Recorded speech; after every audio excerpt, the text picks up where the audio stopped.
the 12 names of Shri Ganesha in Rag Des.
सुमुखश्चैकदन्तश्च कपिलो गजकर्णकः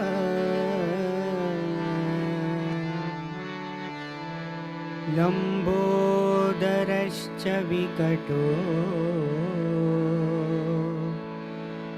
विघ्ननाशो गणाधिपा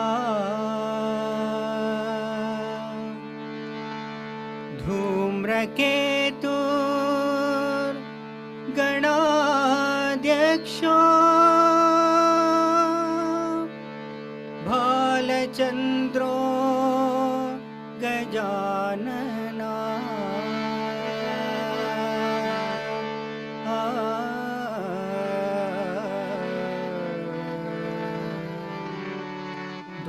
द्वादशैतानि नामानि पठेत् शृणुयादपि विद्यारम्भे विवाहे च प्रवेशे निर्गमे तथा संग्रामे संकटेश्चैव विघ्नस्तस्य न जायते।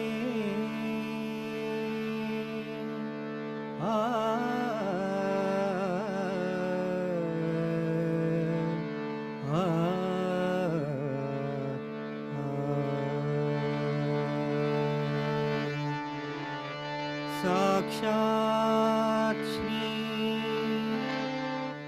आदिशक्ति माता जी श्री निर्मला देव्यै नमो नमः।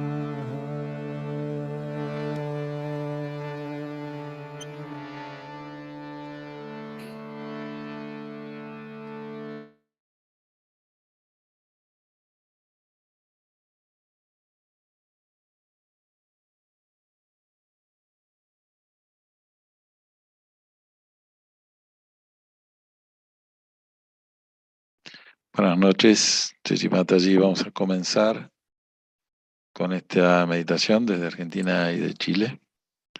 José, cuando quieras. Buenas noches, queridos hermanos. Subimos nuestra energía y nos damos un bándano de protección.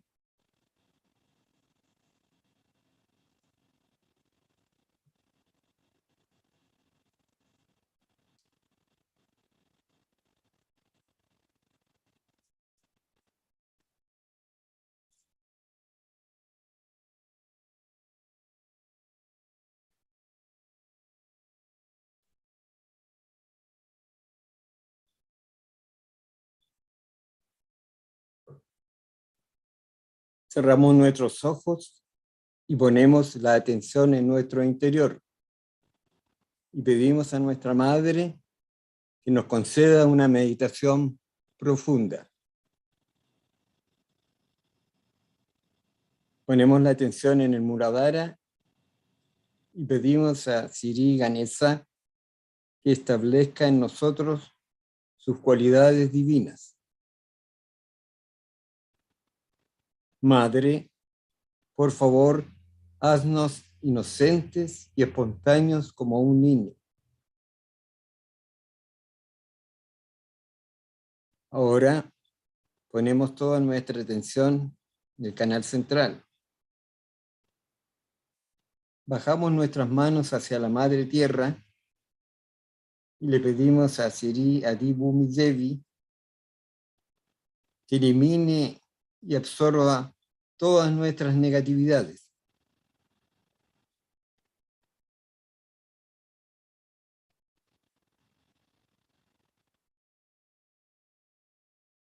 Bajamos la mano derecha hacia la Madre Tierra y la mano izquierda sobre la rodilla. Shri Mahakali limpia, purifica e ilumina nuestro canal izquierdo.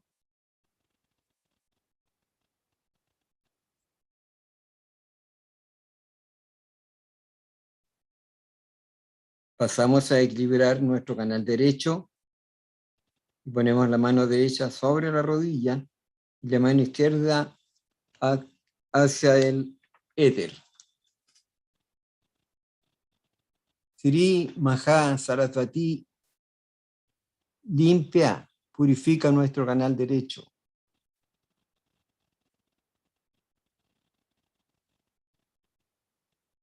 Ahora ponemos nuestra atención en el canal central. Shri Durga, Shri Jagadamba. Limpiad nuestros miedos, preocupaciones e inseguridades.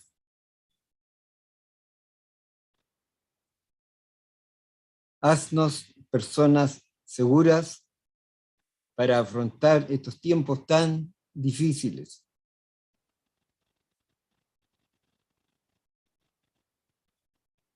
Ponemos la atención en el corazón izquierdo. Shri Shiva, Shri Parvati. Abrid nuestros corazones y llenadlos de amor, compasión y seguridad.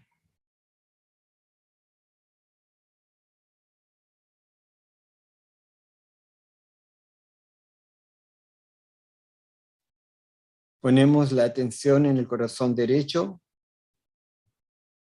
Shri Rama y Shri Chita. Que nos hagan personas responsables y sin miedo.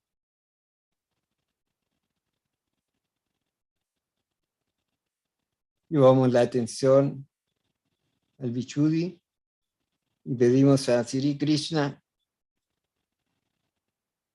que nos dé la capacidad de ser testigos y personas colectivas.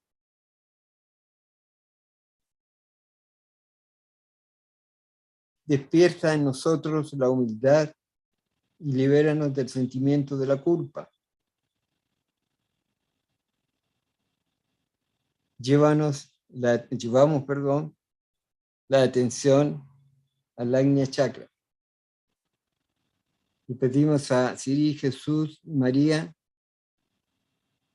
que nos dé la capacidad de perdonar y perdonarlo todo y a todo el mundo. Y también perdonarnos a nosotros mismos por los errores cometidos. Ponemos la atención en el Sadrara y pedimos a nuestra Madre que establezca en nosotros el estado de conciencia sin pensamientos y sin dudas. Permanecemos en el silencio unos momentos.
Jai Sri Mataji.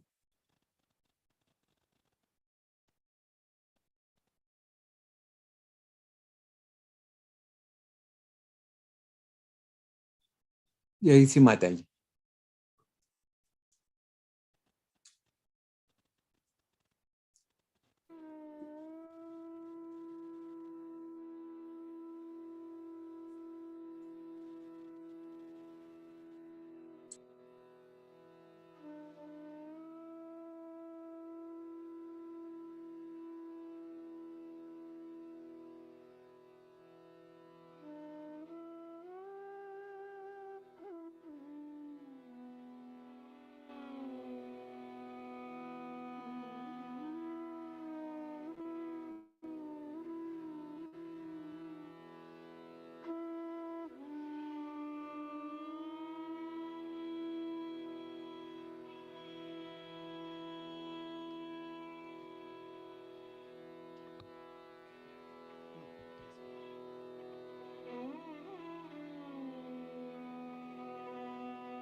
आप लोग अधिकतर अंग्रेजी समझते ही हैं।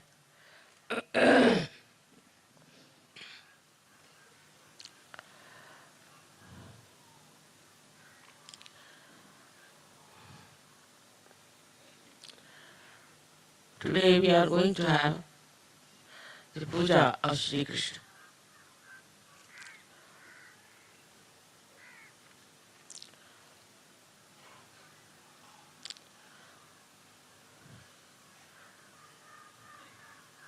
In Shri Krishna's life, the river Yamuna has played a very great role.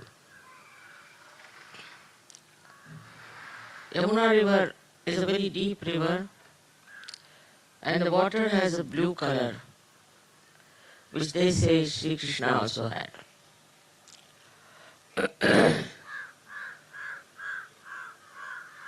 While the river Ganges flows faster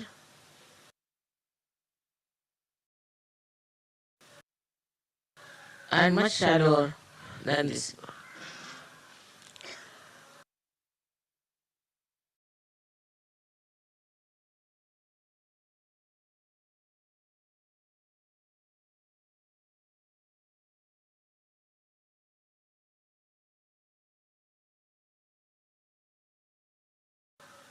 Next year maybe we might go to Allahabad, might be able to see the two rivers meeting.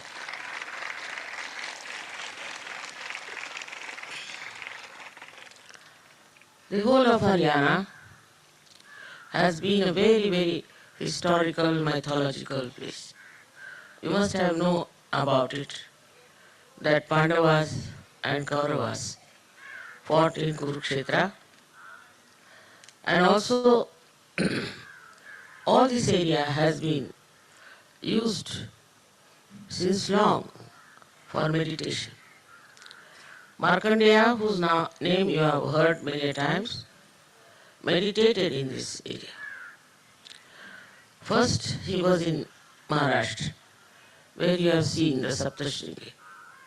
And after that, he came down here and meditated and wrote his treatise. Everywhere you find a place of a peer. Also, they are realized souls who have been respected till today. To begin with, we have to say that this is the area of great spirituality. Because Shri Krishna lived here, and in those days there were no cars, not this transport. So he has vibrated all this land so beautifully. Very fond of playing near the river Yamuna. Of course, his childhood was not spent here, but later on, when he became the king, he used to visit this place many a times.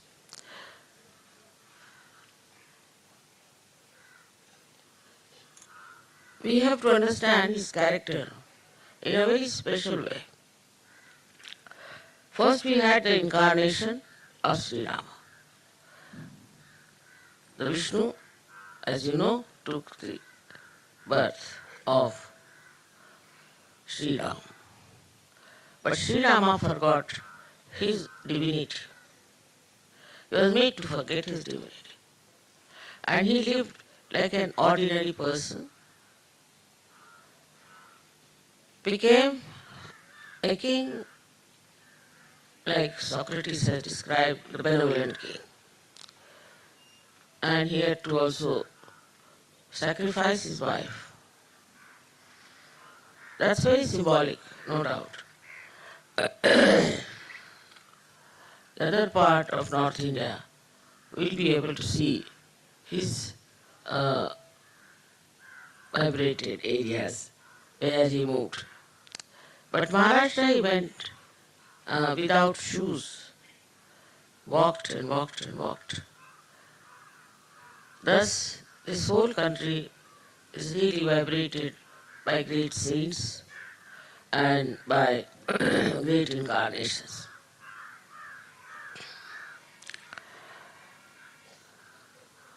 Shri Krishna's one side was that he was like a child, and he wanted to create an atmosphere of mirth, of joy. Because at the time of Sri Rama, after him, the religion was taken very seriously. And people started doing very serious type of religion. The same incarnation again reappeared. Shri Krishna. And Shri Krishna wanted to show that spirituality is not serious. It's Leela. It's a game that you have to play. And in his lifetime he showed. People don't understand him at all because from Sri Rama's concept they cannot condescend to come down to the, sometimes, to the level of Shri Krishna, which was, I think, was much higher. Because he had to show that all this world is just a joke, is Maya. And beyond that, is joy. His own style was very interesting. That time they couldn't have such beautiful pandals, they couldn't have so many disciples. So he tried on his own style. And his style was, when he was a child, there were many milkmaids whom they called gopis. They would be taking their bath in the river Yamuna. Not here. He would just break their water pitcher and the water would flow on their back.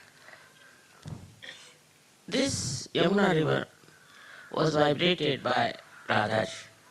Radha. Ra means energy, Dha means the one who sustains. Radha, Dharayati Sada. Radha. And he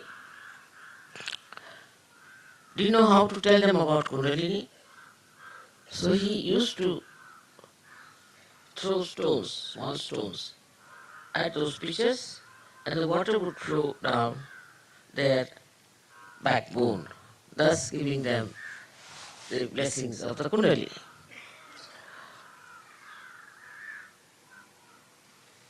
His style was extremely simple, playful, mirthful, and nobody understood why he was doing all these things.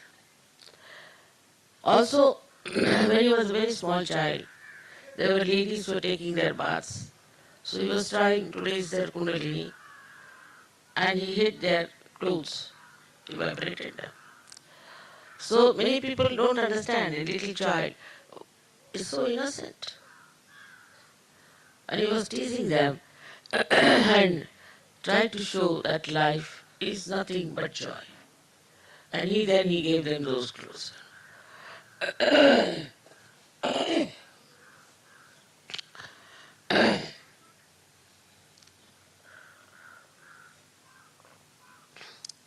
Later on, he grew up. Then he became the king of Dwarika. In our country, there are very westernized intellectuals. And they try to say that there were two Shri Krishnas. I mean, they want to analyze everything without understanding spirituality. What is the subtle thing behind? He had 16,000 wives, as they say. They were his powers. See, for men, I am a mother. I can have thousands of children, boys, girls, men, women. Nobody can say anything about my character. But for men it is very difficult. So he got all his powers born as women who were married to some king. Not married, actually he had abducted those women and put them in jail. So he saved them from there, brought them out and married them. Now if you see, the accent is on marriage. He married them. These were his 16,000 powers. As you know, he has 16 petals and 1,000 of the Sahasrara, 16,000 powers, which he married.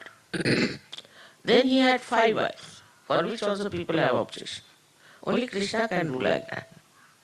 5 wives are the 5 elements. The essence of them, the causal of them came as his wives and he married them. But he was such a detached soul. There's a lot of stories about his detachment.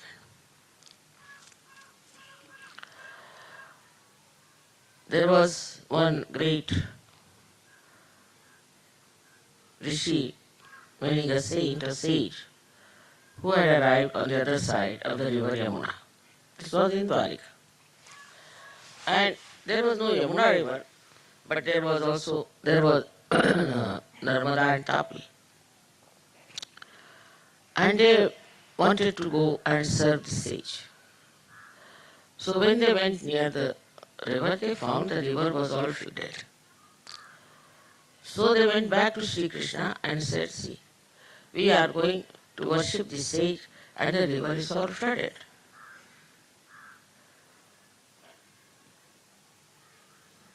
So he said, all right, you go and tell the river a truth. By that truth it will go down. What's the truth? That Shri Krishna is a brahmachari, is a celibate person. He had 5 wives. They said, how can we say this? This is the truth. He said, you go and tell. Tell the river. And river will understand the truth, the power of truth, will put down the floods. So they went and they said that Shri Krishna is a brahmachari. And the river went down. And they were surprised. How it can happen? This fellow is our husband. And how can he say that he is a brahmachari? So this, they served the sage, served him well, gave him food, looked after him. And when they came back, they again saw the river was in floods. So they were quite worried how to cross the river now. So they went back to the sage and informed the sage that, see, we have to go back and the river is in speed and we don't know how to cross over. He said, it's very easy. If you want to go, it's very easy. They said, how? How did you come? They said, Krishna told us like this to tell that the river is celibate. That I am celibate. And the river, Narmada is also a celibate river. So the river went down. Alright, then you go and tell the river now that I didn't eat any food, nothing I ate. I'm just fasting. They said this fellow ate like a glutton and telling us a lie like this. And how are we to believe this man? So they went to the river, and to the river they said that this sage didn't eat any food, he is on a fast, and please go down. And the river went down. So they were surprised how this fellow has eaten everything. And despite that, when we told such a big lie, this river has listened to this lie. So they crossed over. The point is, those people who are at that level, even when they eat, they don't eat. Even they are married, they are celibate. It's a state. It's a state in which you are completely detached. Absolutely detached. You don't feel the attachment of the work you are doing or the life you are leading. I cannot say how one should become detached. Of course, with the Kundalini working out and you meditating all that and fixing the Kundalini properly, it will work. You'll be amazed how you will become detached about things and how you can manage things without feeling that you are doing it. How you can work out so many things without feeling even tired. It's a state, and that is the state one has to achieve. Now for that, whether you are at that stage or not, first thing you must notice how many times I use the word I, me. How many times I said, I saw these, I enjoyed these, this, I, that. Or this is my child, this is my house, something like that. When you start using I too much, then you are not detached. Try to introspect. How many times I say, I have got this work to be done, I've got to do this, I must furnish this, I must achieve this is the goal of my life. These are all words of illusion. Once you get detached, it's a state again, I say. I wouldn't say that by standing on your head you will become detached or anything like that. It's a state into which one has to grow. So Shri Krishna's message all his life was complete detachment. Even when he went with Arjuna for a war, he said, I will be just the driver of your chariot. But I will not raise any weapons. I will not fight. I will be just your charioteer. And if you agree to that condition, I'll be there.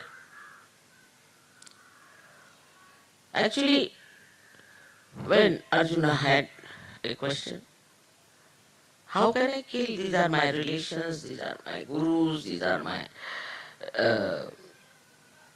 close people, my friends. How can I kill them? And he became very depressed. When he became depressed, Krishna said that, do you know they are already dead? Anything that is born has to die.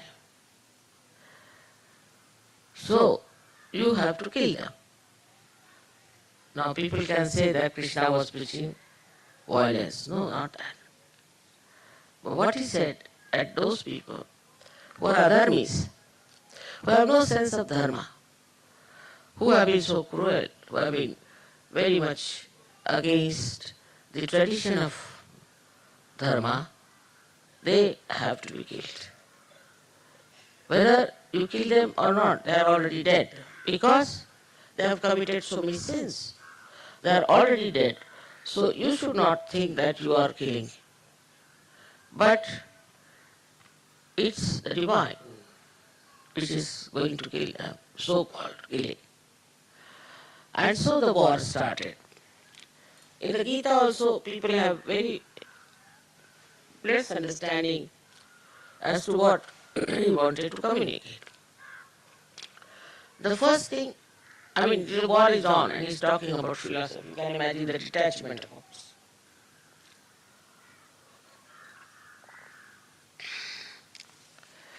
The first thing he told him that you should take to jnana. Jnana means both.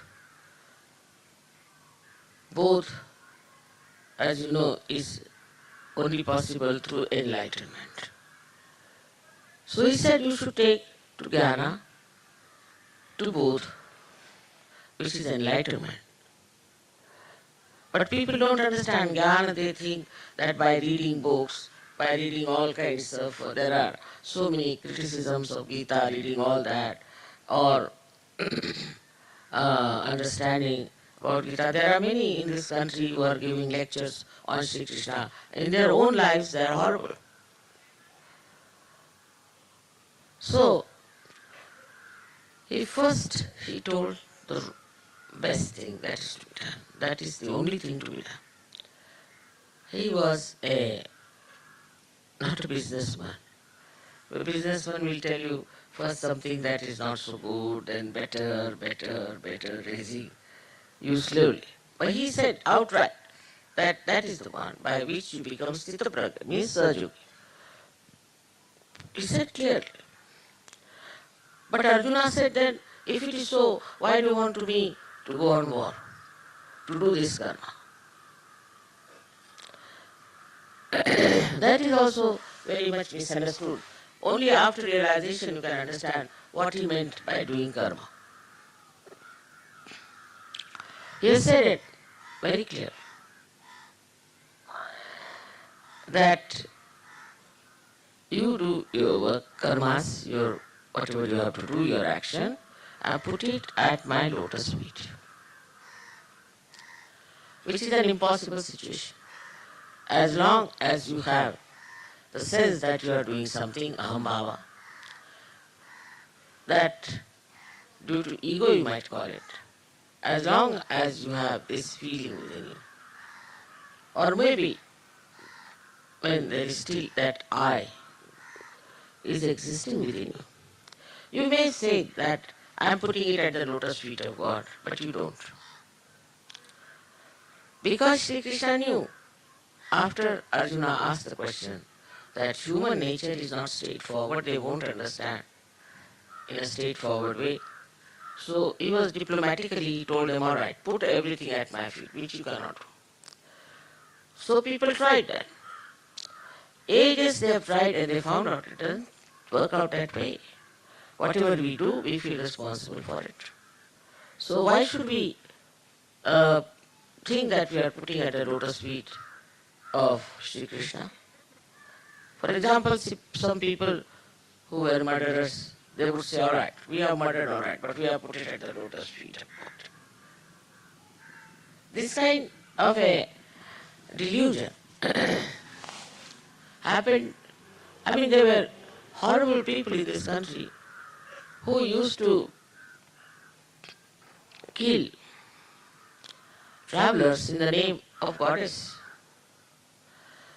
All these misunderstandings which suited them, they started doing it. So he said that your karma should be at my lotus feet. It's only possible after your realization. When you really feel you are not doing anything. We ask Sahajogi to give realization to somebody. He tells me, it's not going, it's not working. He talks like a third person. He becomes a third person. He never thinks that he is doing it. He is raising the Kundalini himself with his own hand. He doesn't say, I'm doing it. Or he'll just say, doesn't work out, mother. Doesn't work. What's the matter? He would just say, this chakra is there, this problem is there. But he would never say that I am doing it. So this karma, this action becomes a karma, means non-action. Though you are acting, doing everything, still you don't feel you are doing it. That's why he said normally people would not take to self-realization. So better to give them this condition that whatever you do, you put at the lotus feet of God. Then he asked about bhakti.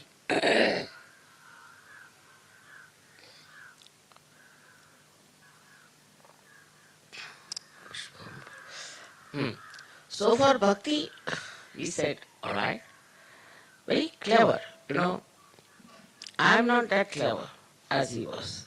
I am telling you everything straightforward. Because he knew human beings are too clever. And if they are to be convinced, they cannot be convinced just by telling them straightforward things. So he says, all right, whatever flower, water, fruit, you give it to me, I'll accept. That's the bhakti part. But, this is now the trick.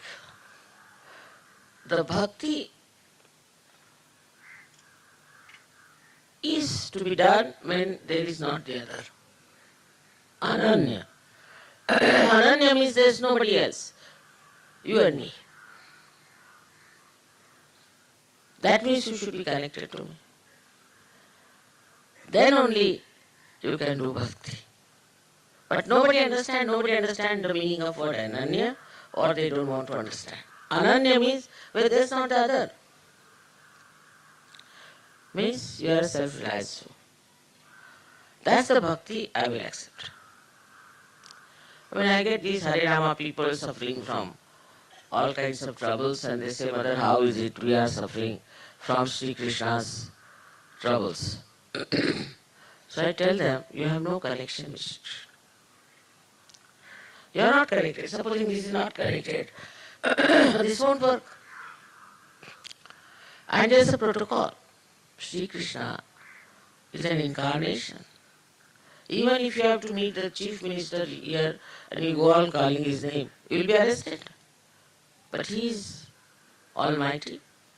How can you take his name so cheaply as if he belongs to you or he is in your pocket? So there is a protocol.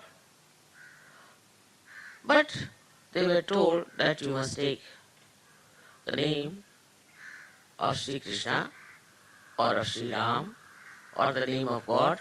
You pray to God that you should not forget God. That's the reason. But it's not the way. Like mad, people are going on with it. That's how the Kundalini gets spoiled. I've seen they have Vishuddhi problems and they never feel in their hands anything. They'll go on telling me, "Mother, we don't feel this, that." They are Shri Krishna Bhaktas. So their bhakti is also wrong. But Shri Krishna, whatever is told, you have to understand it written in small lines. What he is trying to say. His mischiefs, his childlike pranks he used to play, all were so sweet and beautiful. To create a feeling for the innocence, respect. I mean, in Indian, if he sees a child, he develops a kind of a feeling which is called Vatsalya. The feeling of great love and affection and protection for children. But in the West, I am surprised the way they are under attack. Children are so much under attack. I don't know why are they doing it. There's no feeling of Vatsalya at all. It's something so cruel. I don't know if they are possessed or there's kind of a influence of their previous lives or whatever it is. It's very common with them. The way they attack innocence, small children.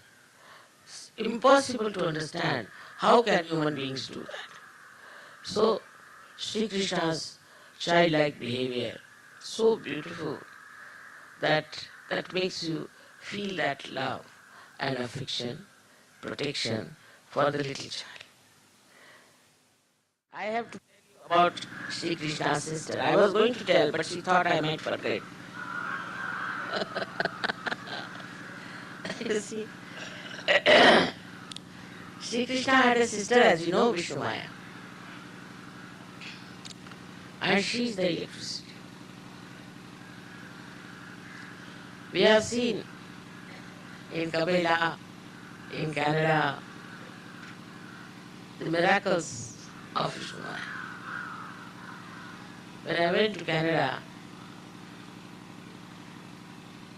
it was said by the Aboriginal people that when the Holy Mother will come, the whole sky will become red with lightning. And the lightning started. Next day, even before it was daytime, I saw the sky red like this, completely red. So many people saw. But there were 16,000 lightnings, 16,000 lightnings. It was in the newspaper appeared. It was going on dum, dum, dum, dum the whole night. Then I said, now I'll go and sit in the bathroom so it will stop now. And then it stopped. Otherwise going on like that. So this electricity, how he was connected with the Pandavas, Draupadi was also his sister. So Vishnu Maya was born as Draupadi. Also his mother was there, Yashoda. And when Radhaji was the Mahalakshmi, Mother Mary, and she gave birth to Sri Ganesha, that was Lord Jesus Christ. In India, nobody would doubt the Immaculate Conception. Nobody would doubt. But for others, it is too much to believe in the Immaculate Conception, or they are all arguing and saying all kinds of nonsensical things. Because Ganesha was created like that, and also Christ could be created like that. इसकी कोई जरूरत नहीं है क्या?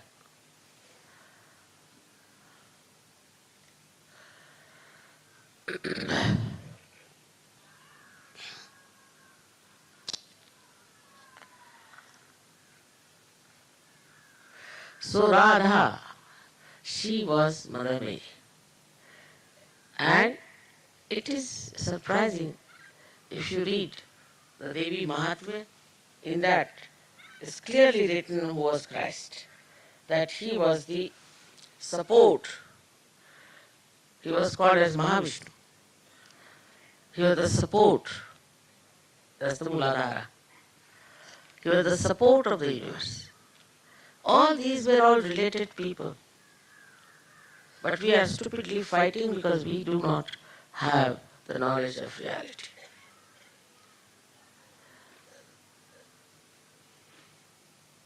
So, Radhaji wanted to give him the name Yashoda. So he called him Yesu. In Hebrew it is Yesu. Also in India, Yashoda is called just Jasoda. Many people call it Jesu. That's how he became Jesus. You can verify what I am saying on your vibrations. So they are all related to each other. And greatest thing is they are divine people. We cannot understand them, we cannot analyze them, we cannot pass remarks about them. It is a sign of human arrogance. Because his knowledge is so limited.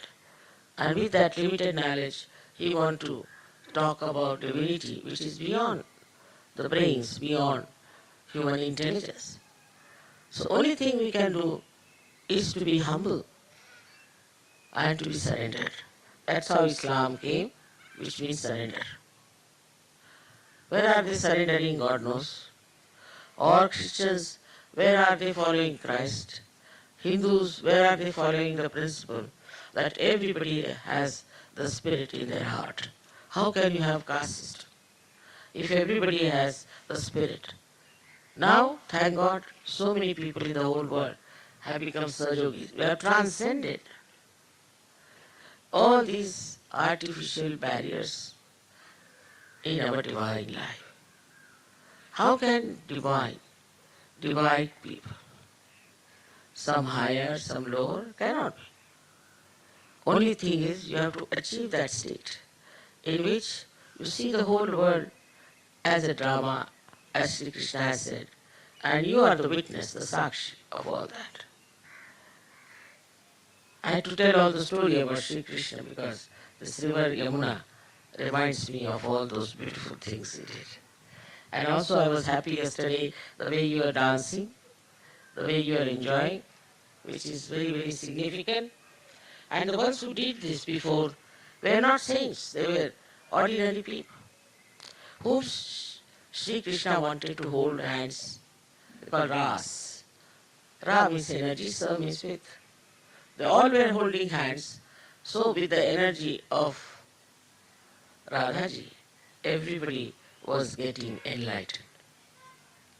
All these things, as in all religions, have lost their own meaning, have lost their own form, and they have become very corrupt. It's because it's a mental attitude. If you have a mental attitude, it has its own limitations, and after some time, there's always a decline of all these mental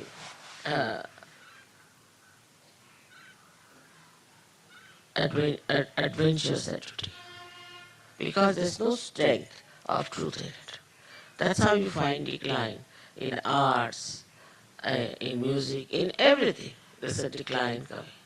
But now you people have found the truth, so please try and understand that the truth is the one which is eternal. And the truth is love. Truth is divine love. And this divine love has no consequences. It doesn't claim anything, doesn't want anything, just wants to love. And when you see this all-pervading power, being kind, everybody here has had some sort of a miracle. And most of them have told me so many miracles that, Mother, this happened, that happened, that happened. It's all done by this all-pervading power of divine love. And also to convince you, it is doing so many things interesting of showing different types of my photographs is that. But the best was this time in Navratri. In my photograph, I saw a background which was rather very different, like something round was there and there was a curtain and somebody peeping through that, like the sun peeping. But when I went to Moscow, I was surprised. The whole scene was behind me there.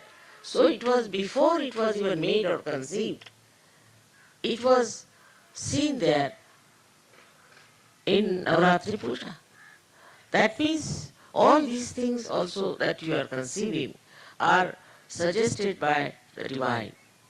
Otherwise, how can it be possible that 1 month before we got that kind of a photograph, which I was wondering, how can that be behind me?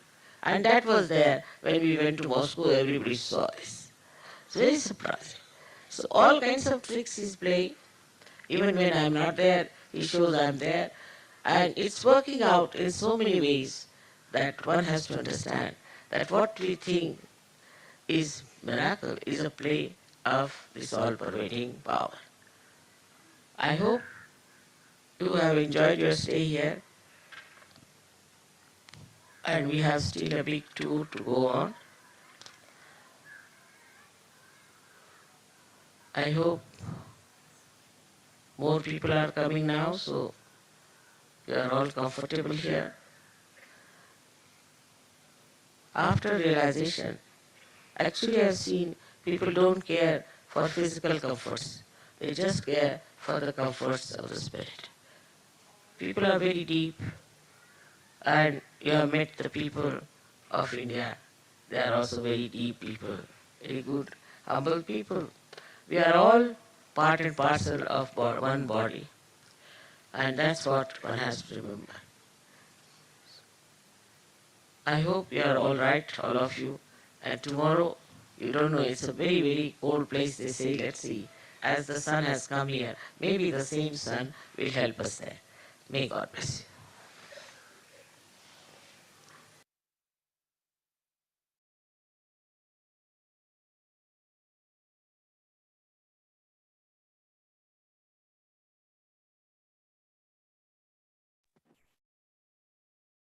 Vamos a permanecer en meditación por un par de minutos.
Energía Kundalini colectivamente nos hacemos el bandam y hacemos namaskar a Sri Mataji.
Jai Shri Mataji.